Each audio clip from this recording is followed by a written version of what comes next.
Mark chapter 13, New King James Version.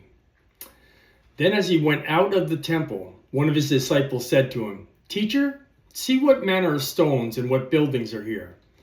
And Jesus answered and said to him, "Do you see these great buildings? Not one stone shall be left upon another that shall not be thrown down." Now as he sat on the Mount of Olives opposite of the temple, Peter, James, John, and Andrew asked him privately, "Tell us, when will these things be? And what will be the sign when all these things will be fulfilled?" And Jesus answered them and began to say, "Take heed that no one deceives you, for many will come in my name, saying, 'I am he,' and will deceive many. But when you hear of wars and rumor of wars, do not be troubled, for such things must happen, but the end is not yet. For nation will rise against nation, and kingdom against kingdom. And there will be earthquakes in various places, and there will be famines and troubles. These are the beginnings of sorrows. But watch out for yourselves, for they will deliver you up to councils, and you will be beaten in the synagogues. You will be brought before rulers and kings for my sake, for a testimony to them. And the gospel must be first preached to all the nations. But when they arrest you and deliver you up, do not worry beforehand, or premeditate what you will speak. But whatever is given you in that hour, speak that. For it is not for you who speak, but the Holy Spirit. Now brother will betray brother to death, and a father his child. And children will rise up against parents and cause them to be put to death.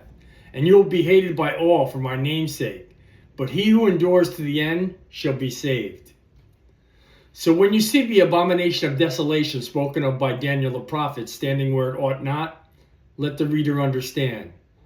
Then let those who are in Judea flee to the mountains. Let him who is on the housetop not go down into the house, nor enter to take anything out of the house. And let him who is in the field not go back to get his clothes. But woe to those who are pregnant, and those who are nursing babies in those days. And pray that your flight may not be in winter. For in those days there will be tribulation, such as not has been seen since the beginning of creation, which God created until this time, nor ever shall be. And unless the Lord had shortened those days, no flesh would be saved. But for the elect's sake, whom he has chose, he shortened the days.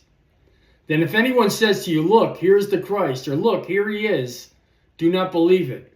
For false Christs and false prophets will rise and show signs and wonders to deceive, if possible, even the elect. But take heed. See, I have told you these things beforehand. But in those days after the tribulation, the sun will be darkened, and the moon will not give its light. But the stars of heaven will fall, and the powers in the heavens will be shaken. Then they will see the Son of Man coming in clouds with great power and glory. And then he will send his angels to gather his elect from the four winds, from the farthest part of the earth to the farthest part of heaven. Now learn this parable from the fig tree. When its branch has already become tender and puts forth its leaves, you know that summer is near. So you also, when you see these things happening, know that it is near at the doors. Assuredly I say to you, this generation will by no means pass away till all these things take place. Heaven and earth will pass away, but my words will by no means pass away. But of that day and hour no one knows, not even the angels in heaven, nor the Son, but only the Father. Take heed, watch and pray, for you do not know when the time is. It is like a man going to a faraway country, who left his house and gave authority to his servants, and to each his work, and commanded the doorkeeper to watch. Watch therefore, for you do not know when the master of the house is coming. In the evening at midnight, and at the crowing of the rooster, or in the morning, lest coming suddenly he will find you sleeping. And what I say to you, I say to all, watch. This is the Gospel of Mark, chapter 13, New King James Version.